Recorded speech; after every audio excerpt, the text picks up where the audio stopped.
Là, on va commencer. Shalom à tous. Nous continuons notre étude sur l'hébreu biblique. Aujourd'hui, nous allons commencer la paracha de Lech Lecha.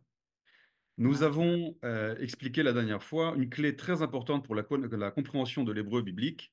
C'est l'analyse du verset en trois étapes. Vous vous souvenez d'abord le côté technique, l'analyse technique du verset, la grammaire, la conjugaison.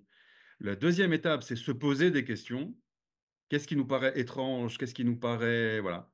Et la troisième étape, c'est avoir maintenant l'explication. Et comme je vous ai expliqué, la troisième étape, c'est tous les commentateurs que vous allez lire vont en fait directement passer à cette troisième étape. Certains vont aussi poser des questions, mais pas tous. Aujourd'hui, j'aimerais vous livrer une deuxième clé de compréhension des versets de la Torah. Et cette clé, c'est que chaque verset, pour être vraiment bien compris, doit être étudié en connaissant parfaitement ce qui a été dit avant et pas après. Je répète, pour comprendre un verset, au-delà de l'hébreu biblique, etc., ce qui va nous aider à la compréhension véritable du verset, c'est de bien connaître ce qui a été dit précédemment et pas après. Pourquoi pas après? Parce que donc c'est très important quand vous étudiez un verset de ne pas connaître ce qui vient après. Et si malheureusement vous connaissez ce qui vient après, eh ben, il faut l'oublier à ce moment-là. Il faut avoir une sorte d'approche comme un enfant. C'est-à-dire qu'il faut verser. Envoie-moi des photos de temps en temps. Tiens. Si vous pouvez couper les... Attendez, je vais couper les sons. Oui, Alors, attends. On va hein, couper. On va couper, on va couper. désactiver tous les sons. Hop, voilà. C'est bon, on m'entend encore? OK. Donc, c'est très important de... Par exemple, je donne un exemple. Lorsque vous voyez la jalousie qui existe entre les frères entre Yosef et ses frères, et vous voyez qu'ils sont prêts à l'assassiner, et finalement ils vont le jeter dans un puits qui n'a pas d'eau, mais le puits est rempli de serpents et de scorpions, à ce moment-là, n'oubliez pas que Dieu, il a écrit ce verset-là avant d'écrire la suite. Dieu a dicté ce verset à Moshe avant d'écrire la suite. Pourquoi il a écrit ça avant d'écrire la suite? C'est-à-dire quand Moshe découvre ce verset-là, quand nous on découvre ce verset à travers l'écriture de Moshe, on doit paniquer, on doit pleurer. Comment c'est possible que des frères qui grandissent, enfants de Yaakov, Rachel et de Léa, et de Bilha et de Zilpa, tous des tzadikim, comment c'est possible qu'il y ait de la jalousie, il y a du lachon hara, il y a de la haine, ils ne peuvent pas se parler avec du shalom, et ils veulent assassiner leur petit frère? Comment c'est possible? Ok, la suite, la suite, on sait que ça se passe bien. Mais on ne doit pas connaître. Si vous voulez vraiment comprendre le verset, Dieu a écrit ce verset-là avant la suite. Donc il faut que le message, l'énergie, l'impact du verset vous touche indépendamment de ce qui se passe après. Et ça, c'est très important. Et par contre, vous devez maîtriser parfaitement ce qui se passe avant. C'est pour ça que lorsqu'on étudie la paracha de l'Ech Lecha, c'est un verset qui est très très très connu, mais beaucoup de gens, je remarque, qui étudient ce verset-là, oublient complètement la paracha d'avant et de le lier à la paracha d'avant. Et c'est ce qu'on va faire aujourd'hui. Je vais prendre deux points très importants de la paracha donc de Noach, la fin de la paracha de Noach, et vous allez voir à quel point ça va nous aider pour l'étude du verset de l'Ech Lecha. Et à travers cette étude, Bezrat Hashem, on espère pouvoir redécouvrir ce verset qui est si connu, l'Ech Lecha, que vous le connaissez par cœur. Alors on y va.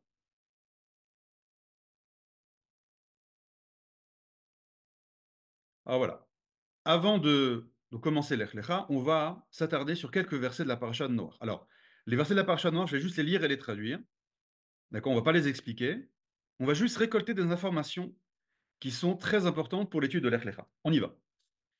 Alors, on a évidemment le déluge, on a la sortie du déluge, on a l'événement de Noach qui va se planter des vignes, qui va boire du vin, qui va se saouler, et on va avoir trois enfants, Shem, Ham et Yafet, qui vont avoir trois attitudes différentes envers leur père qui s'est dénudé. Ham va se moquer de son père, va rigoler. Yefet va être un petit peu entre les deux. Voilà, il va pas trop regarder, mais il va rien faire. Et Shem, ça va être celui qui va agir pour cacher la nudité de son père. Et finalement, Yafet va venir l'aider. Donc ça, c'est le premier élément très important. Deuxième élément, on va avoir les engendrements de ces trois fils-là. On va évidemment la malédiction de Ham et de Canaan. Et on va voir les engendrements. Lui, il va engendrer lui, il va engendrer lui, il va engendrer lui, etc., etc. Et on va avoir une lignée qui va apparaître. C'est la lignée de... Alors, je vais vous la faire ici. Je vais vous faire en français.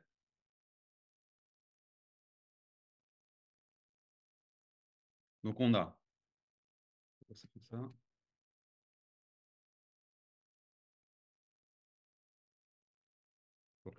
On a Noach. Donc, je fais la lignée de Shem, des Sémites. Shem, Ar, Par, Shad, Shelach, Ever, Peleg, Réou, Serug, Nahor, Terach et Avra, qui deviendra Avra. Donc là, on a 10 générations de Noach jusqu'à Abraham avec une lignée particulière. J'aimerais mettre en avant un personnage, parce que le texte le met en avant, c'est le personnage de Ever. Donc vous voyez bien ici que Terach, le père d'Abraham, descend d'une lignée qui a reçu en tradition quelque chose. Et cette lignée, ça va être la lignée des Sémites d'abord, donc des Noachides au début, ensuite des Sémites, et ensuite des Hébreux. Ever va être le père d'un nouveau peuple, le peuple des Hébreux. Donc c'est à ce moment-là que le peuple des Hébreux va naître. Et ce peuple-là, en tout cas cet ancêtre-là, a une particularité. Voici le verset dans la paracha de Noach, où Ever donne naissance à ses enfants. Regardez ce qui est marqué ici. Encore une fois, là, je ne m'attache pas à l'hébreu, je lis, je traduis, parce que je vais arriver assez vite à l'Ech Lecha. Ou l'Ever yulad shene banim. Et Ever, littéralement, a été enfanté, c'est-à-dire a donné naissance, pour faire simple, à deux fils.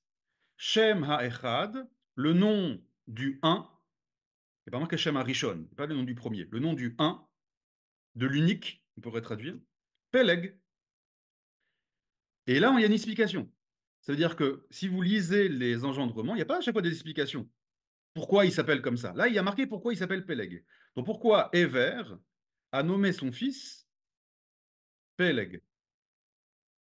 Et là, il y a marqué une chose très intéressante. Ki beyamav niflega haaretz. Car à son époque, niflega haaretz, la terre s'est séparée. Qu'est-ce que ça veut dire la terre s'est séparée? Évidemment, on fait allusion ici à l'événement de la tour de Babel, d'accord, où les nations ont explosé. Veshem Achiv est le nom de son frère Yoktan. Yoktan. Donc on a deux fils, Pelek et Yoktan. Maintenant, il y a une question qui taraude beaucoup les commentateurs ici. Quand on dit Ever, il a eu un bébé qui s'appelle Peleg. Et il a appelé Peleg, vous voyez la racine Peleg, ça vient de miflaga, aflaga, ça veut dire séparation, ou un parti, un camp. Il a appelé Peleg parce que dans sa génération, Niflega, vous voyez ici Niflega, vous avez la racine Peleg, c'est-à-dire c'est séparé, Haaretz, la terre s'est séparée, c'est divisé, pardon, c'est divisé. Et la question c'est, quand on dit Beyamav, à son époque, c'est à l'époque de qui? A priori, bah, c'est l'époque de Ever. Ever a vécu un événement dramatique qu'est la tour de Babel, et cet événement l'a tellement traumatisé qu'il a nommé son fils du nom de la situation dans laquelle était l'humanité à l'époque, c'est-à-dire la division. A priori, c'est logique. Mais Rashi ne va pas être d'accord avec ça. Et selon le Midrash, Beyamav, alors on va voir dans les commentateurs, on va voir les deux sons de cloche. Il y en a qui vont dire que à l'époque de Ever, effectivement, donc il n'y a rien de particulier, c'est un passouk apparemment anodin, mais Rashi ne va pas être d'accord avec ça. Rashi va dire à l'époque de Peleg. Ça veut dire que Ever donne naissance à un bébé qui s'appelle Peleg, et à l'époque de Peleg, c'est-à-dire dans le futur, la Terre se divisera, ou la Terre sera divisée. Et donc Rashi est obligé de conclure que Ever était prophète. Bon, c'était pas le premier prophète. Oui, mais là, sa prophétie, on voit que c'est une catégorie de prophétie différente des autres. Parce que on dit que le prophète reçoit en prophétie euh, ce qui le perturbe, c'est-à-dire par rapport à son identité, par rapport à ses pensées. Or là, on voit que Ever est apparemment très très soucieux de l'unité du monde. Et il est tellement soucieux qu'il a vu en prophétie que le monde allait se diviser, l'humanité allait se diviser, Et donc, il a appelé son fils du nom de cette division. Donc, on apprend déjà deux choses ici. On apprend que l'ancêtre d'Abraham et de Terach était prophète. Deuxièmement, il a créé un nouveau peuple, les Hébreux. Donc, apparemment, qu'il veut recevoir cette tradition. C'est pas marqué explicitement, mais s'il était prophète, évidemment, il va enseigner ça à ses enfants. Et on voit que ce qui perturbe ce peuple des Hébreux, c'est l'unité et la division de l'humanité. Donc vous comprenez bien là pourquoi je vous parle de ça. Parce que quand on découvre après l'Echlecha, ça va tout de suite avoir un nouvel éclairage. D'ailleurs, regardez comment sont nommés les enfants, le fils de Péleg. Donc là, on a Éver, Péleg, le fameux Péleg. Donc la division, Réou. Réou, ça vient en hébreu de Réout, l'amitié. Donc Péleg va nommer son fils d'une chose qui manque à l'humanité, c'est la fraternité. Séroug, d'accord? Séroug, c'est comme une kippa sruga, c'est-à-dire entrelacé ou tissé, d'accord? Donc le tissage de l'humanité. Ensuite, on a Nachor, Terach et Avram. Donc vous voyez que Avram, parce que j'allais vous poser la question, Vayomer Hashem Lech Lecha. C'est qui ce Avram à qui on dit Lech Lecha? Il est prophète ce Avram. On ne dit pas que Avram était tzaddik et tamim comme avec Noach, vous vous souvenez? On a marqué qu'au début de Parashat Noach, Noach était un tzaddik, était quelqu'un d'entier, vous vous souvenez, on a vu le verset. Mais là, il n'y a pas marqué qui était Avram. Mais on nous raconte ses racines. Et on découvre un personnage dans l'Echlecha qui est prophète, mais en fait, on nous explique pourquoi il est prophète avant. Et les gens n'étudient pas bien les versets d'avant. Et donc, ont du mal à comprendre. Pourquoi tout d'un coup il prophétise?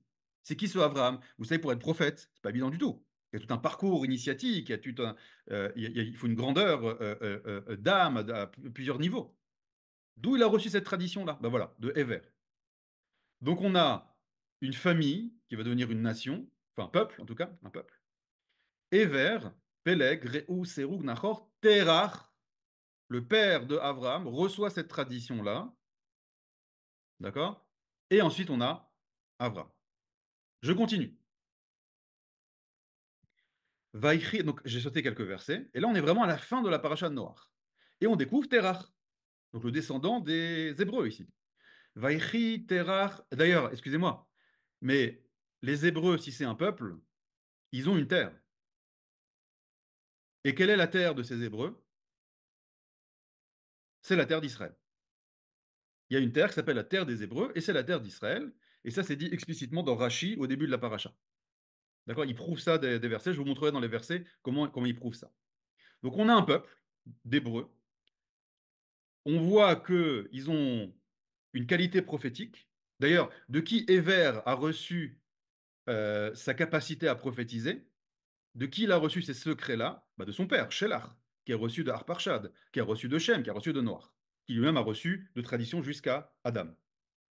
Donc, on a cette lignée-là d'êtres humains qui ont reçu les secrets de la prophétie, mais Ever va peaufiner, va optimiser la capacité prophétique. C'est pas seulement maintenant pour Noach, d'accord, se protéger lui et sa famille, ou pour Adam, ou pour Caïn, qui a été prophète également. D'accord, mais c'est toujours entre Dieu et le prophète. Là, tout d'un coup, on a pour la première fois un prophète qui, comme on dit en hébreu, irpatlo. Il aura de l'empathie et de l'intérêt pour le reste de l'humanité. Donc, c'est pas juste pour sa dimension spirituelle personnelle, mais c'est quelqu'un qui va vouloir utiliser ses capacités prophétiques pour réparer l'humanité. Ça, c'est les Hébreux qui naissent à ce moment-là. Et les Hébreux ont la terre des Hébreux, sont sur la terre des Hébreux. Alors, on a un problème, c'est qu'à la fin de la paracha de Noach, il y a marqué Vaïchi Terach Shivrim Shana, Vayoledet et Avram et Nachor et Haran. Donc, on a Terach, père d'Avram, qui a 70 ans et qui va donner naissance à trois fils, Avram, Nachor et Haran. Et voici les engendrements de Terach. Terach olid Avram et Nachor et Haran. Il y a une répétition ici, mais je n'ai pas expliqué maintenant pourquoi. Haran olid et Lot. Pour l'instant, quelles informations on a? On a Terach qui a trois enfants, Avram, Nachor et Haran qui a un enfant qui s'appelle Lot. Vayamot Haran alpene Terach aviv. Haran va mourir devant la face de son père Terach, c'est-à-dire du vivant de son père. Donc vous comprenez ici que Haran ne meurt pas d'une mort naturelle. Il n'y a pas marqué de quoi il est mort. Le Midrash va dire qu'il va mourir dans les fournaises de Nimrod. Mais ce n'est pas marqué explicitement. En tout cas, on voit que Haran meurt d'une mort qui n'est pas naturelle. D'une mort qui n'est pas naturelle. Be'eretz moladoto, dans la terre de sa naissance, à Haran. Attention, il n'y a pas marqué que Avraham, Nahor, Terah sont nés ici.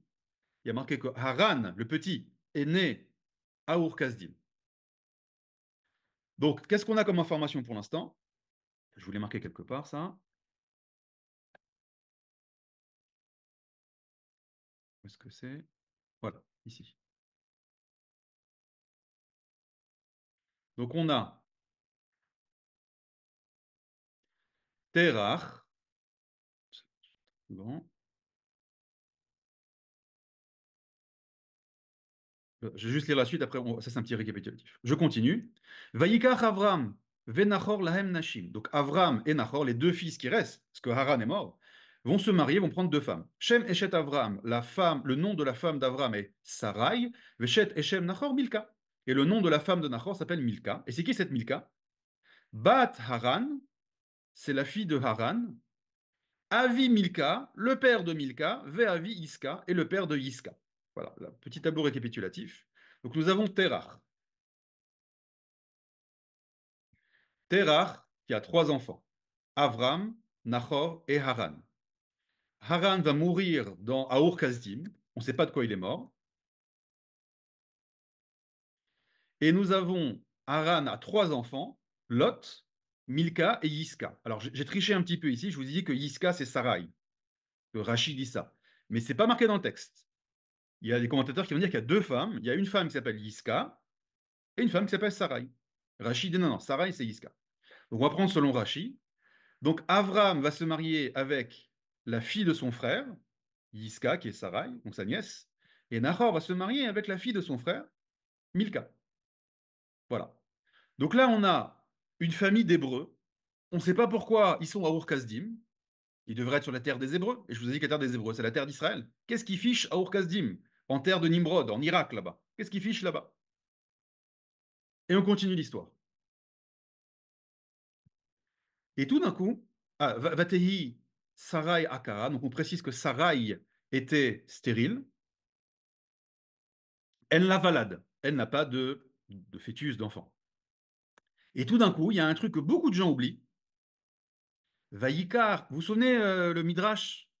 Parce que pour l'instant, je vous ai raconté que Terach, c'est un descendant de la famille des Hébreux. Il a reçu la prophétie en tradition. D'accord? Et je suis sûr qu'il y en a au moins un parmi vous qui peut entendre une seconde. Terach, là, c'est pas l'idolâtre, vendeur d'idoles?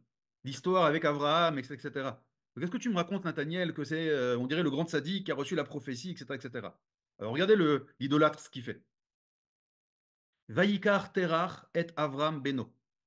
Tout d'un coup, Terach va prendre Avram, son fils, Vet Lot ben Haran, et Lot, son neveu, le fils de Haran, qui est mort, ben Beno, donc son petit-fils, Vet Sarai Kalato, et Sarai, sa bru, sa belle-fille, Eshet Avram Beno, la femme de Avram. Vous voyez, il y a beaucoup de répétitions ici, hein, d'accord? Si on analysait le texte, on aurait dû analyser ça, mais là j'avance. Vayetseuita mihur kasdim, et il a quitté Ur Kasdim. Alors tu peux comprendre, si son fils est mort là-bas d'une mort pas naturelle, apparemment il a été assassiné, il y a eu une sorte de traumatisme, et il a voulu quitter cet endroit-là. Le Midrash va expliquer, évidemment, c'est à cause de Nimrod qui voulait les obliger à faire l'idolâtrie, et donc il a voulu partir de là-bas. La lechet arza kenaan. Terach prend sa famille qui lui reste et il fait son alia. On parle bien de Terach dont on pense que c'est un idolâtre, là. Hein. Et quel rapport maintenant?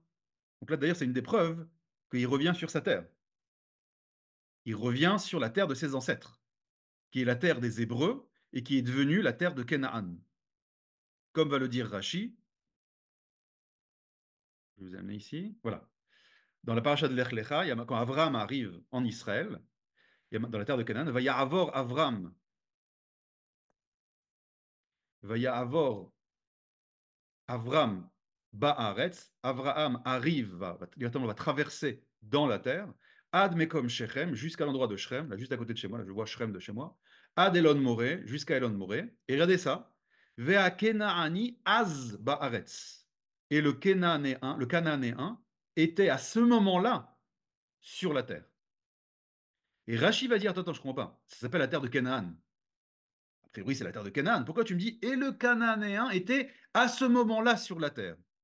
Dit Rashi, ici c'est Rashi, Aya holer vechovesh eteret Israël mizar'o shel Shem. Kenaan, c'était pas du tout sa terre. Kenaan, Oler, allait et faisait la conquête de la terre d'Israël, de la descendance de Shem. Shebechelko shel Shem naflak shechalak Noach et Aretz levanav. Parce que quand Noach a divisé le monde en trois, la terre d'Israël, elle est tombée dans le chelek, dans l'héritage de Shem, etc. Les fichar, etc. Vayomer Hashem l'Avram les achaten taretz azot, atid ani nachzira levanecha shem izaro shel Shem. Et donc Dieu dit en prophétie que je vais rendre la terre à toi, Abraham, qui t'a été prise, qui t'a été prise par Kenaan. Donc si on répète ici, avant de commencer le verset, hein, vous voyez toute l'étude qu'on a à faire avant de commencer le verset, sinon on ne comprend rien au verset. On a le père d'Abraham qui est descendant du peuple des Hébreux, qui a été exilé en dehors de sa terre, et suite à un événement dramatique, Terach décide de retourner, de faire son alia, de retourner sur la terre de ses ancêtres. Il n'y a pas marqué que Terach est prophète. Terach n'a pas reçu d'ordre divin. Ça veut dire le retour de Terach sur la terre de ses ancêtres, c'est un retour naturel. Le problème, c'est que ça a échoué. Ils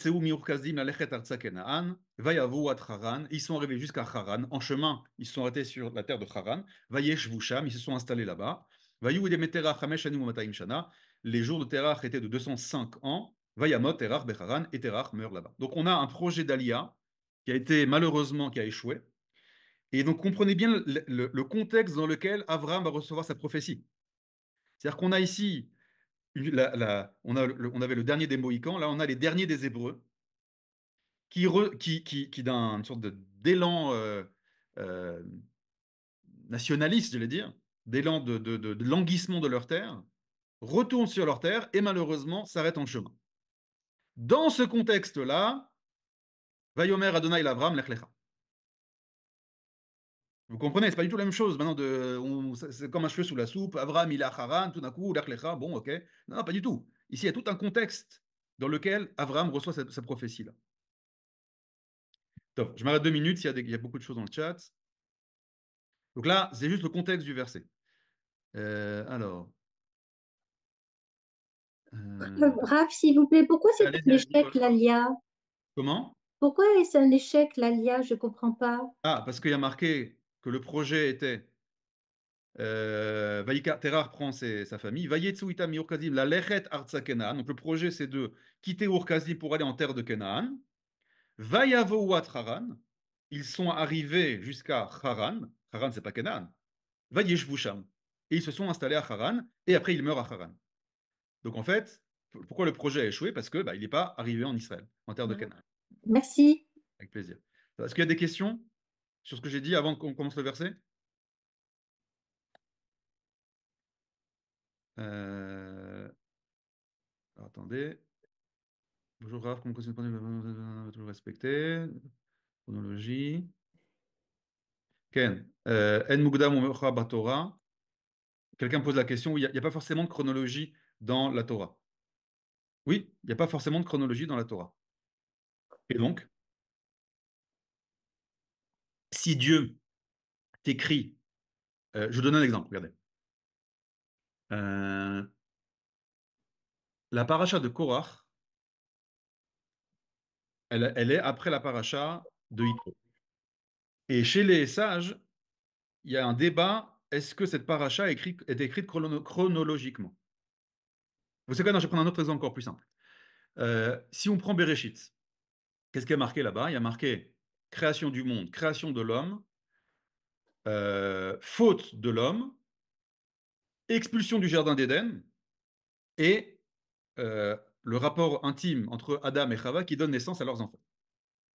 Donc, c'est écrit dans la Torah, d'abord l'expulsion du jardin d'Éden et ensuite le rapport intime entre l'homme et sa femme. De là, les chrétiens vont dire, par exemple, vous voyez, le rapport intime entre un homme et une femme fait suite à l'expulsion du jardin d'Éden. De là vient toute les bases de la théologie chrétienne sur la femme et le démon, que l'homme doit s'isoler de la femme, et que le rapport intime entre un homme et une femme, c'est quelque chose de mauvais, parce que ça s'est fait après le jardin d'Éden. Alors maintenant, Rachi va nous prouver par rapport à l'hébreu biblique, d'ailleurs vraiment au verbe qui est utilisé, qu'en réalité cet événement, chronologiquement, s'est passé avant, au jardin d'Éden, mais il est marqué après. Donc maintenant, c'est quoi l'enseignement? Donc on sait que chronologiquement, cet événement s'est passé au Jardin d'Éden. C'est pour ça que le Ramban Nachmanide va dire que des 613 mitzvot, la plus grande des mitzvahs, la mitzvah qui a le plus de kedusha, c'est le rapport intime entre un homme et une femme. Le rapport intime, d'amener des enfants, c'est la chose la plus grande des mitzvahs, la plus kadosh. Vraiment l'opposé du christianisme. Parce que ça s'est fait au Jardin d'Éden. Ok, alors pourquoi tu l'as écrit après? Pourquoi tu l'as écrit après?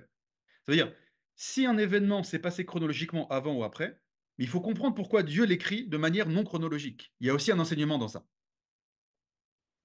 Vous comprenez? Donc, ça veut dire que même si un événement... D'ailleurs, je vous réponds, pourquoi Dieu l'a écrit après? Parce que, bien sûr, le rapport intime entre un homme et une femme est quelque chose de kadosh. Bien sûr, c'est la plus grande des mitzvahs, mais la faute a quand même entaché ce rapport-là en une chose, c'est que au Jardin d'Éden, l'homme et la femme pouvaient prophétiser lors de leur rapport intime, et nous ne pouvons pas, pour l'instant. Donc ça veut dire qu'il y a quand même une tâche dans le rapport intime, et c'est pour ça que c'est écrit après. Donc pareil, à chaque fois on vous dit, oui, mais ça a été écrit, chronologiquement ça s'est passé avant, pas de problème, ou après, mais Dieu l'a écrit avant. Donc s'il a écrit avant, parce que j'imagine qu'on m'a posé la question, ce que je vous ai dit, pour bien comprendre un verset, vous devez bien comprendre ce qui s'est passé avant. Et donc, en question, on m'a posé, oui, attends, d'accord, mais c'est possible que ça ait été écrit avant, mais chronologiquement, ça s'est passé après. On s'en fiche. Parce que si Dieu a décidé de l'écrire avant, ça veut dire que c'est important pour que tu comprennes le verset que tu es en train d'étudier maintenant, ce qui a été écrit avant, même si chronologiquement, c'était passé après. C'est clair? Est-ce qu'il y a d'autres questions? J'aimerais juste parler de Terach. Ah, d'où Rachi amène l'information que la terre d'Israël appartient à Hachem. Alors, je vous remets le verset. Alors déjà, c'est marqué dans un autre verset qu'il y a la terre des Hébreux, explicitement. Mais regardez bien comment Rachi comprend ça. On appelle ça la terre de Canaan. Alors Rachi dit, mais pourquoi il y a marqué et le Cananéen était à ce moment-là, sur la terre? Pourquoi tu dis à ce moment-là? Si c'est sa terre, c'est sa terre. D'accord? C'est comme si je te disais maintenant, euh, je vais aux États-Unis et à ce moment-là, il y a des Américains. Pourquoi tu me dis qu'il y a des Américains à ce moment-là? Ça leur appartient de tout temps, non? Ben non. Ben parce qu'avant les Américains, il y avait les Indiens. Vous comprenez? Ça veut dire que Rachi, ce mot az, fait allusion dans le texte qu'à ce moment-là, il y avait des Cananéens, mais avant, ils n'étaient pas là. D'accord? De là, il y a ça. Tov. Est-ce qu'il y a d'autres questions ou j'avance dans le verset? Enfin, je commence le verset. J'avance? Ok. Ben, j'aimerais juste une petite parenthèse sur Terach, parce que vous ne m'avez pas posé la question. Je vous ai un peu titillé avec Terach. Mais selon tout ce que j'ai raconté maintenant, Terach, non seulement il n'est pas idolâtre, mais en plus, non seulement Terach n'est pas idolâtre, mais en plus, c'est un grand sadique. D'ailleurs, c'est un hébreu, il a reçu la prophétie, et en plus, il retourne sur la terre de ses ancêtres. Où est le Midrash, là? Il est idolâtre, il vend des idoles, Abraham va prendre un marteau casser les idoles. D'où ça ressort dans le texte, ça?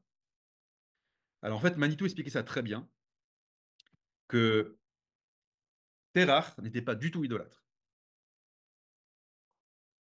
Terach était un très grand sadique qui a reçu les secrets de la prophétie de ses ancêtres et qui a transmis ça à Abraham.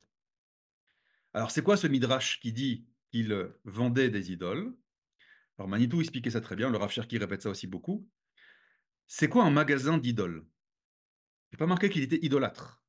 Il est marqué il vendait des idoles. C'est quoi une idole? Il faut bien comprendre qu'à l'époque où la présence divine était sur terre, quand Dieu se révèle sur terre, il se révèle dans toutes les couches de l'existence. C'est-à-dire dans toutes les forces de la nature. Donc si vous et moi, on se baladait à l'époque de l'Antiquité, on pouvait ressentir le divin dans tout. Dans le soleil, dans l'eau, dans les arbres, dans le vent, dans les montagnes, dans toutes les forces de la nature, on pouvait ressentir le divin. Et c'est quoi une idole? Une idole, c'est évidemment, c'est juste un symbole. D'accord? Comme dit Laura Cherki très bien, si vous allez sur Wikipédia et vous tapez là-bas, ou n'importe quel livre d'histoire ou encyclopédie, les civilisations de l'Antiquité. Les Babyloniens, les Grecs, les Perses, les Romains, les Égyptiens, etc. Si vous allez dans la section technologie, sciences, qu'est-ce qu'on vous écrit là-bas? C'était des génies absolus. Jusqu'à nos jours, on ne sait pas comment les Égyptiens ont fait avec les moyens de l'époque les pyramides. On ne sait pas, on ne sait toujours pas. Les plus grands ingénieurs architectes ne savent pas. Thierry et Sarah disent comment peut-on être prophète et vendre d'idole. C'est exactement ce que je vais expliquer. Comment on peut être sadique, prophète et vendre d'idole. Après, c'est contradictoire. Pour ça, il faut comprendre c'est quoi une idole. Il faut comprendre c'est quoi vendeur d'idole. Donc, une idole, donc, si on va dans Wikipédia, vous voyez qu'en technologie, et les Babyloniens, avec 3 bouts de ficelle et des bâtons, ils ont calculé la période de révolution de la Lune autour de la Terre. Ils sont arrivés à un chiffre très proche de nos plus grands satellites. D'accord? Les Grecs, les Romains, des génies absolus. C'est des génies absolus en technologie et en sciences. L'Égypte, avec un fleuve, ils ont réussi à irriguer un pays peut-être 6 ou 7 fois plus grand que la France. La France, avec 500 fleuves, tous les mois d'août, il y a la sécheresse. D'accord? Il faut comprendre. C'était des génies absolus. Et quand on. Ératosthène, exactement. Non, Ératosthène, en l'occurrence, c'était un grec, il me semble. Mais les Babyloniens aussi avaient calculé. Ératosthène, il avait calculé ça avec un chameau et et un bâton. Il avait calculé la période de révolution de la Lune autour de la Terre. C'était des génies absolus. Et quand tu vas dans la section Emouna, religion grecque, qu'est-ce qu'on nous dit dans Wikipédia? Bah, c'était des débiles, des gens complètement infantiles qui construisaient des statues et qui se prosternaient devant les statues, qui disaient c'est Dieu, c'est Dieu, c'est Dieu. Donc vous comprenez que aux yeux de l'homme moderne, il y a un problème. Tu ne peux pas dire d'un côté c'était des génies, voire plus grands que nous, leur connaissance des plantes, leur connaissance vraiment, il y a quelque chose d'exceptionnel. Et dans le domaine le plus important de la vie, qu'est la Emouna, c'était des débiles. Ils se prosternaient devant les statues qu'eux-mêmes avaient construites. Il y a un décalage. Tu ne peux pas être un génie et un débile en même temps. C'est pas possible. La réponse, c'est que l'homme moderne ne comprend absolument rien à la vie de l'Antiquité. L'homme moderne qui vit dans un monde post-prophétique ne comprend rien à un monde dans lequel la prophétie existait.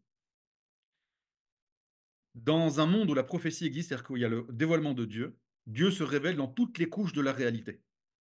On ressentait le divin dans tout. Poséidon, le dieu de la mer, évidemment, le temple de Poséidon, c'était pas des débiles. Ils savaient très bien que cette statue qu'eux-mêmes avaient créée, c'était pas Dieu. Mais c'était un réceptacle, cette statue-là, un symbole d'un dévoilement divin que tout le monde ressentait lorsqu'il se présentait face à la mer. C'est ça l'idolâtrie. C'est pour ça d'ailleurs que Dieu, lorsqu'il envoie les prophètes d'Israël faire des remontrances aux nations du monde, regardez dans tout le Tanakh, Dieu ne demande jamais à un prophète d'Israël de faire des remontrances sur l'idolâtrie. Mais toujours, il leur dit sur la débauche, sur le manque de justice, sur etc. etc. Pourquoi? Parce qu'il y a quelque chose de vrai dans l'idolâtrie. C'est un dévoilement divin partiel. Pourquoi c'est écrit Avoda Zara, un culte étranger? Parce que c'est étranger pour le peuple d'Israël qui a le secret du Dieu unique, qui connaît la racine de tous ces dévoilements. Sheneemar, Adonai, Yud Kevav, qui est le tétragramme, le Dieu unique, Hu à Elohim, est à la racine des Elohim. C'est ça le secret d'Israël. Terah connaissait ce secret-là. Mais Terah pensait que l'humanité n'était pas encore apte, n'était pas encore mature à recevoir les secrets du Dieu unique. Donc Terah va être un vendeur d'idéologie. C'est quoi le magasin de Terach? Le Midrash dit que du monde entier, les gens venaient acheter des idoles de Terach. Donc vous comprenez bien que Terach, des gens n'allaient pas faire des 3 semaines, 3 mois de bateau ou 3 mois ou 6 mois de chameau pour aller acheter une statue. Qu'est-ce qu'ils achetaient chez Terach? Ils achetaient une idéologie. Terach, comme il connaissait le secret du Dieu unique, la racine de toutes les idéologies, de tous les dévoilements, les nations du monde savaient. Non, Ariel, hein. Il y a une grande différence. Alors, je ne suis pas sûr que Jacques Attali soit un grand sadique. Euh, le Terach, les nations du monde entier venaient et Terach savait exactement quel dévoilement divin leur vendre. Leur vendre. Et évidemment, c'était symbolisé sous une forme d'idole, mais ils ne vendaient pas l'idole. Il y avait tout un package avec l'idole. Ils vendaient toute l'idéologie, toute une spiritualité derrière cette idole-là. C'est ça, Terach, vendeur d'idole. Non seulement c'est pas un idolâtre, et c'est un super, mais c'est un super grand sadique. C'est-à-dire que c'est quelqu'un qui nourrissait spirituellement toute l'humanité. C'est dans cette maison que Abraham va naître. Vous comprenez? Ah, alors, le Midrash, il dit bien qu'Abraham, il a pris un marteau, il a cassé les idoles. D'accord? Qu'est-ce que ça veut dire? Évidemment, c'est une métaphore. Abraham, qui était le jeune Avram, a reçu tous ces secrets de son père, et sans le jeune, d'accord? C'est le regard de la jeunesse sur l'humanité, sans que maintenant l'humanité est apte à recevoir ce Dieu unique. Et donc la marloquette, la dispute entre Terach et son fils, entre Abraham et son père, ça va être, est-ce que l'humanité est prête à recevoir le Dieu unique ou pas? Terach pensait que non. Terach pensait que, attends, il y a de la débauche, il y a du vol, il y a du meurtre, etc., etc. Ils ne sont pas encore prêts, ils ne sont pas encore mûrs pour recevoir un contenu spirituel euh, euh, euh, aussi pur. Abraham n'est pas d'accord. Il casse les idoles de son père, c'est-à-dire, non papa, moi je vais révéler notre secret au monde. Donc Abraham, peut-être le premier qui va révéler les secrets des Hébreux, qui était le secret des Sémites, qui était le secret des Noachites, qui était le secret des Adamites, au monde. C'était réservé à une élite. Et Abraham va commencer à faire des Nefesh Becharan. C'est quoi les fameuses Nefesh? Les âmes qu'il a fait, dit Rashi, ce sont des hommes qu'il a ramenés sous les ailes de la Shekhinah. Et Sarai ramenait les femmes sous les ailes de la Shekhinah. Donc vous voyez ici, c'est ça, Terach. Et c'est dans ce contexte-là que Abraham va grandir. Vous comprenez maintenant pourquoi il est prophète? D'accord? Parce que là, si on dit, si j'avais commencé le verset, Vayomer Hashanah lech lecha, alors voilà, Vayomer, hein, etc., on aurait toute l'âme du verset, on l'aurait perdu si j'avais fait cette introduction. Voilà, ça c'est l'introduction du verset. On peut maintenant commencer le cours. Après 40 Excusez-moi, minutes. j'ai une question, Allez-y, ouais, moi. ouais. J'avais noté dans le chat, en fait, que des fois, les noms de quelqu'un, ok, c'est par rapport à Péleg, les noms de quelqu'un, d'un personnage du Tanakh, ils peuvent changer après coup. Bien sûr. On a plusieurs exemples, même dans la Torah elle-même, où que, bah, Yaakov, Israël, bien sûr. oui, non, même pas ça. Par exemple, euh, le chef de la tribu de Shimon, on va le nommer de noms différents selon le contexte, pour pas lui Enfin, faire honte ou pour certaines choses. Alors peut-être que Péleg a été nommé après coup Péleg, ou alors peut-être qu'il avait un rôle dans le Dora Flaga. Alors c'est pour ça qu'on lui a donné ce nom, mais peut-être c'était pas le nom d'origine. Même Moshe Rabbeinu, il n'a pas été nommé Moshe à la naissance, il a été nommé enfin, après. Alors je sais pas, je me posais cette question-là, peut-être que... peut-être, en tout cas, enfin, j'ai pas, peut-être il y a des sources qui disent ça. J'ai pas lu tous les midrashim sur Péleg. Mais en tout cas, le message que veut nous dire la Torah, ce qui est important, c'est en fait, il faut bien comprendre une chose. Dans l'Ech Lecha, Dieu choisit Abraham pour créer Goy Gadol, c'est une grande nation. Bon.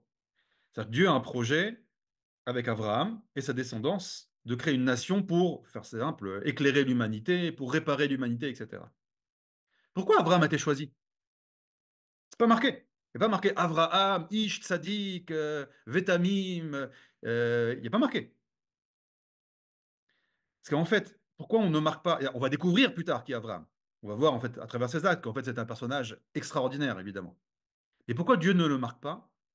Parce que Dieu veut nous enseigner que le choix d'Abraham, c'est au-delà d'Abraham. Le choix d'Abraham, c'est que ses ancêtres, Éver et Péleg, ont gravé en lui quelque chose. Déjà la capacité prophétique, évidemment, mais une catégorie de prophétie unique. Ça veut dire que, je te pose la question, David, pourquoi Hachem n'a pas choisi Shem pour créer le Ham Israël? Pourquoi il n'a pas choisi Arparchad, le fils de Shem, ou Shelach? Ils avaient tous reçu la prophétie. Pourquoi? Pourquoi il n'a pas choisi Éver? Nous, on dit que c'est un prophète, c'est marqué, etc. Pourquoi pas Péleg? Donc il a choisi Abraham parce que Abraham se distinguait de ses ancêtres par le fait de, pas seulement de nommer ses enfants du drame de l'humanité qui était la division, ou une sorte de soif de réunification, mais ça restait dans la famille, si tu veux. Donc ça veut dire Abraham a été nommé pour deux choses. Un, parce qu'il a reçu dans ses gènes spirituels de la famille des Hébreux la déhaga la'acher, l'empathie envers l'humanité. Mais il n'y a pas encore de projet de réparer l'humanité chez Ever, chez Péleg, etc. C'est-à-dire, il y avait cette empathie qui s'exprimait à travers le nom de Péleg et le nom des différents enfants. Donc c'est extraordinaire. Mais ils ne sont pas encore sortis de leur yeshiva, j'allais dire. La yeshiva de Shem et de Ever. Et Abraham a été choisi parce que c'est le premier, avant même d'être prophète. Lui, il est sorti à l'extérieur. Il a été influencer le monde. Il a pris cet héritage-là, il a été. Alors là, Dieu le choisit, lui. Et pour répondre à ta question, David, Péleg, je n'ai pas souvenir qu'il y a eu un changement de prénom, etc. Mais on te le dit juste pour mettre en avant que cette lignée des Hébreux va être choisie parce que, voilà, à la racine, tu vois que la première inquiétude des Hébreux, c'est la division du monde. Noach n'était pas super inquiet de la division du monde et des meurtres et des kidnappings. Hein. Noach, il était dans son petit business, enfin son petit contenu spirituel avec sa famille, il se protégeait, il avait son arche pendant 120 ans. Vous savez pourquoi? Parce que Dieu, etc. Il est resté. Alors que Noach, la tradition qu'il a reçue, c'est la même que Ever, c'est la même qu'Abraham. Donc quelqu'un m'a posé la question, qu'est-ce que c'est de rentrer sous les ailes de la Shekhinah? C'est très simple. Ça veut dire qu'Abraham a créé une religion monothéiste basée sur la Emouna en un Dieu unique. C'est ça les ailes de la Shekhinah. Sans être prophète, c'est-à-dire sans avoir la certitude, c'est juste par tradition. Pendant Du coup, 75 ans, c'est ce qu'il a fait. excusez-moi, du coup, il y a quelque chose qui cloche dans ma tête. Ok. Okay. Avec Shem. Shem et Ever, leur yeshiva, ou même Shem que plus tard, je sais qu'on ne doit pas prendre en compte le futur là, mais Shem que plus tard il va être nommé Malkitzedek Melech Shalem, Cohen El Elyon. Il a un culte, il est responsable d'un culte, il fait quelque chose, donc les gens le voient et les gens peut-être suivent ce culte, donc il a aussi d'autres disciples, en théorie, qui doivent connaître le monothéisme.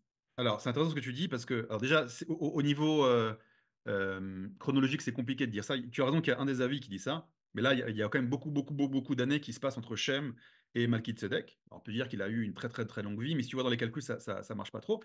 Mais des fois, Chazal, quand il lit deux personnes qui apparemment sont pas les mêmes, mais ils sont de du même Beth Midrash. C'est-à-dire, c'est pas forcément la même personnage, mais il a reçu de ce personnage-là. Mais même si tu dis que c'est Shem, mais c'est très simple. En fait, qu'est-ce que tu dis, David? Tu dis, attends, pourquoi Nathanaël, tu dis Avram est le premier, tu vois que Shem l'a fait aussi. C'est ça que tu me dis, en fait. En Ok. gros, oui. Ah, Ken. Il y a Alors, un culte en tout cas, il y a quelque mais, chose mais du c'est marqué Cohen quand? El Elyon. Ken, mais c'est marqué après Avram. C'est-à-dire que même si tu dis que Voilà. c'est Shem, je pense que Shem, si on dit que c'est lui, encore une fois, hein, est sorti de sa tente pour aller influencer les autres. Il avait un culte, comme tu as dit, tout à fait, à Shalem, la ville de Salem, donc ce sera Jérusalem. Après avoir vu son arrière petit-fils fait ce qu'il a fait, et après qu'il a reçu la prophétie, d'accord, pour venir en Israël. Donc je pense qu'on peut expliquer comme ça, mais encore une fois, de dire que Shem c'est Malkitzedek, bien que tu as raison, hein, le Midrash le dit, etc. Historiquement, c'est un peu compliqué, mais je pense que c'est ça l'explication. Tov. Alors je vous rassure, hein, on va faire le verset. Je pense que Blinder, la semaine prochaine, je continuerai sur l'Echlecha, parce que c'est des versets très importants. Ok, je continue. Enfin, je commence. Alors on y va. Premier mot, Vayomer. Donc là, on passe sur le côté technique. Hein. Donc là, c'est tout le contexte. Alors, Vayomer, on s'arrête sur ça. Vous connaissez, on en avait parlé, il me semble, il y a avant les fêtes, du vav conversif. Bon, je pense que tout le monde connaît le vav conversif en hébreu biblique, mais tout le monde ne connaît pas forcément ce que ça veut dire, le vav conversif. J'explique. Yomer, c'est le futur. Il dira. Va yomer, le vav va transformer le futur en passé. Donc il a dit. Bon. Maintenant, il faut savoir une chose. Qu'est-ce que ça veut dire un vav conversif? Pourquoi il y a un vav conversif du futur au passé ou du passé au futur dans la Torah? Pourquoi le mot amar, c'est-à-dire le verbe dire au passé, existe en hébreu biblique. Il y a des versets qui disent ve amar. On aurait dû dire ve amar Adonai el Avram, et a dit Dieu à Avram, lech lecha. Donc ce verbe-là existe. C'est pas qu'à chaque fois qu'on veut dire un verbe au passé, on utilise un verbe futur et on le transforme en passé. Non. Parfois, on dit un verbe au passé. Parfois, tu dis le verbe au futur sans le transformer. Donc, qu'est-ce que ça veut dire le vav conversif? J'apprends deux choses. Quand vous voyez le vayomer, vous apprenez deux choses. Donc, avant même de savoir la suite, d'accord, je ne connais pas la suite du verset, je découvre ce mot-là, vayomer. J'apprends deux choses. Notez bien ça. Quand vous voyez vayomer, un, je rentre dans une catégorie de paroles spécifique. Vayomer, c'est pas vaïdaber. C'est pas vayaged. Il y a différents verbes pour dire l'expression de la parole divine. Le mot vayomer vient révéler un canal de dévoilement divin spécifique, lequel, c'est un canal de rachamim. Vayomer, quand vous voyez le mot vayomer, vous savez déjà à l'avance que la parole qui va être dite après, c'est rachamim. C'est quoi rachamim? Dans les sphirotes, rachamim, c'est le tiferet, c'est l'équilibre. C'est-à-dire que la parole qui va être dite après vayomer, c'est un message divin d'équilibre qui va rééquilibrer les choses. Première information. Deuxième information, ça c'est la racine amar. Cette information, c'est la racine amar. Quand vous voyez cette racine-là, c'est une racine, une parole d'équilibre. Ce n'est pas une parole de din, ce n'est pas une parole de justice ou de rigueur, ce n'est pas une parole de bonté, c'est une parole d'équilibre. Ça, c'est la première chose que vous apprenez quand vous voyez le vayomer. Deuxième chose, c'est ce futur transformé en passé. Mais pourquoi tu me fais ça? Dis-moi, Ve'amar, et c'est tout, on a fini. Non, parce que là, il y a une autre information qu'on veut nous livrer. Écoutez bien, c'est très important. Pourquoi je te prends un verbe au futur, une parole au futur, que je te transforme en passé? Parce que vraiment, ce qui va être dit maintenant, c'est une parole future.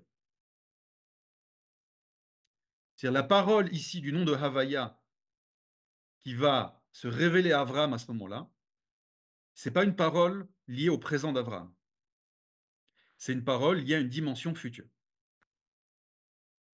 C'est une parole d'un monde futur, c'est une parole d'une dimension future, c'est une parole d'un monde réparé, que Dieu va ramener cette parole-là, il va amener cette énergie future dans le présent d'Abraham. C'est ça la force du vav conversif. C'est pas juste un truc technique grammatical. Ce vav-là, vous voyez, le vav, c'est une sorte de corde, c'est un lien. Il va amener des dimensions futures dans le passé. Mais il y a encore une autre chose. Ce vayomer, ce n'est pas seulement une parole future qui est ramenée au passé d'Abraham, c'est une parole future qui va se diffuser dans toutes les générations. C'est-à-dire au moment où Dieu va dire vayomer, Adonai el Avram lech lecha, va s'activer, il va ouvrir un canal dans le monde qui s'appelle lech lecha. Et à ce moment-là, ce canal va se diffuser dans chaque génération. Dans chaque génération, il y a lech lecha. Dieu dit lech lecha dans chaque génération, jusqu'à ce qu'on le présent et le futur vont se lier. Jusqu'à que le message de lech lecha soit accompli de manière totale. C'est-à-dire la nation d'Israël qui est formée, la terre d'Israël, le grand Israël qui va être conquis, et la lumière autour des nations, la bénédiction que reçoit la nation. À ce moment-là, le présent et le futur seront réunis. Mais tant que la parole de l'Ech Lecha n'est pas accomplie totalement, eh bien, chaque génération, ce canal de l'Ech Lecha se révèle. Donc, dans notre génération, Dieu dit en ce moment, Lech Lecha. Lech Lecha. Il faut que tous les Juifs montent en Israël. Il faut qu'on conquiert toute la terre d'Israël. Il faut qu'on crée une grande nation. Et il faut qu'on apporte la bénédiction et la lumière au monde. Maintenant, aujourd'hui, pas seulement il y a 3500 ans. Ça, c'est le secret du Vayomer. Donc, je répète, Vayomer, on apprend deux choses. Un, c'est une parole d'équilibre. Deux, c'est une parole, une énergie future que Dieu va ramener dans notre présent. Et cette énergie va se diffuser dans le monde, cette parole va se diffuser dans le monde, jusqu'à ce que cette prophétie là s'accomplisse. Et c'est ça, si vous parlez aux gens qui font leur alia, j'adore demander les histoires des aliotes des gens qui montent en Israël. Et je pose la question, pourquoi tu as fait ton alia? Alors je peux toujours en deux étapes la question. Quand je dis pourquoi tu as fait ton alia? Tout le monde va me répondre, parce que j'en ai marre de l'antisémitisme, parce que je voulais pour mes enfants, parce que mon judaïsme, parce que machin, etc. Il y a 1000 raisons possibles. Pour le business, pour etc. Et après, je repose une deuxième fois la question. Mais dis-moi, à quel moment tu as su que tu allais faire ton alia? Et dans 100% des cas, à un moment, il y a un déclic. Il y a un truc qui s'est passé. C'est-à-dire, j'ai préparé, ou pas préparé, ou bien préparé, ou pas assez préparé, mais j'ai eu un déclic. C'est quoi ce déclic-là qui se passe à un moment? Et on l'a tous vécu, ceux qui ont fait leur alia. C'est l'Echlecha. C'est-à-dire qu'à un moment, mon âme a entendu ce message de l'Echlecha et m'a fait monter. Alors, j'ai pas entendu Vayomer Hashem El Nathaniel l'Echlecha, mais mon âme l'a entendu. Et ce message-là se diffuse dans chaque génération jusqu'à l'accomplissement total de la prophétie. Ça, c'est Vayomer. Donc, vous voyez que juste dans un seul mot, on apprend beaucoup de choses. Je ne sais pas ce qu'il y a à la suite. Je n'ai pas lu la suite. Vayomer, je sais que c'est une parole future dans le présent, et je sais que c'est une parole qui a apporté l'équilibre dans le monde. C'est ça, Vayomer. Vaidaber, c'est autre chose. Vaidaber, c'est du din. Je sais que c'est une parole qui va apporter une structure, un cadre, voire de la justice dans le monde. Donc, vous voyez, ça, c'est des codes à retenir, des clés à retenir, pour vous apprendre, pour vous faire comprendre le message que va donner le verset. Il ne faut pas lire vite. Vayomer, non, non, Vayomer. Ce que je viens de vous dire, ça s'appuie après. Yudke Vavke, le nom de l'Arachamim, le nom de l'équilibre. Chez les Kabbalistes, Yudke Vavke, c'est la Tiferet également. Donc là, on a un canal d'équilibre, de prophétie d'équilibre qui va se révéler, et l'énergie qui va être diffusée, parce qu'on peut avoir un équilibre qui tend vers la gauche ou vers la droite. D'accord? Dans le monde des sphirotes, on a des sphirotes qui vont tendre vers la gauche ou vers la droite. Par exemple, la Malchoute va tendre vers la gauche, c'est au milieu dans l'arbre séphirotique, mais elle tend vers la gauche, alors que le Yesod va tendre vers la droite. La Tiferet, c'est l'équilibre parfait. Donc c'est un canal d'équilibre, de prophétie d'équilibre qui va se révéler, et je révèle le nom de l'équilibre. Waouh! Donc là, c'est un message divin qui va se révéler au monde à travers Abraham, qui va porter l'équilibre du monde. Elle, c'est en direction de, vers. Il y a un mouvement. D'accord? On traduit par A. Mais en réalité, littéralement, elle, c'est vers, en direction. Vous voyez ici, il y a un mouvement, il y a une dynamique. Cette parole-là, du nom de Havaya, elle, en hébreu biblique, c'est vers. S'oriente vers Avram. Lech lecha. Va vers toi. Ah, donc là, on a une première direction. Dieu dit à Abraham d'aller vers lui-même. J'avance. Me artsecha.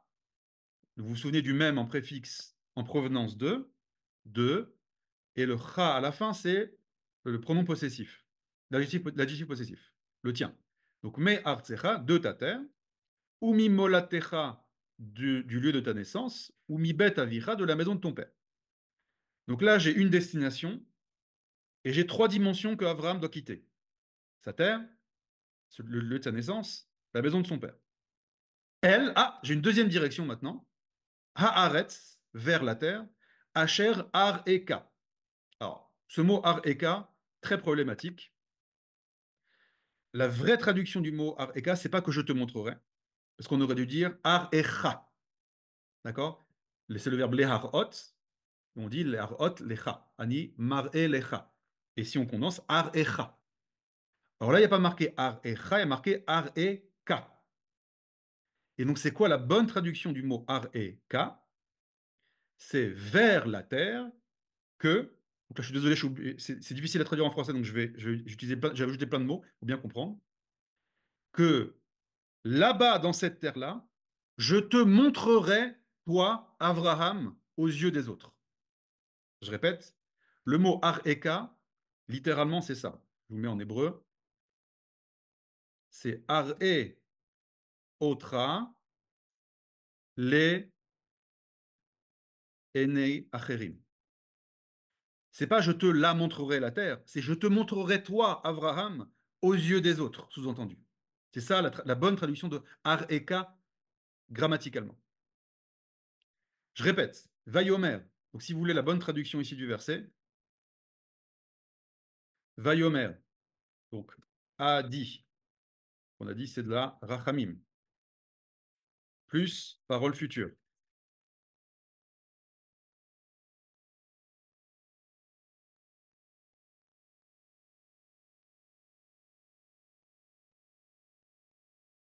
Hachem, au nom de Havaya, vers Avram.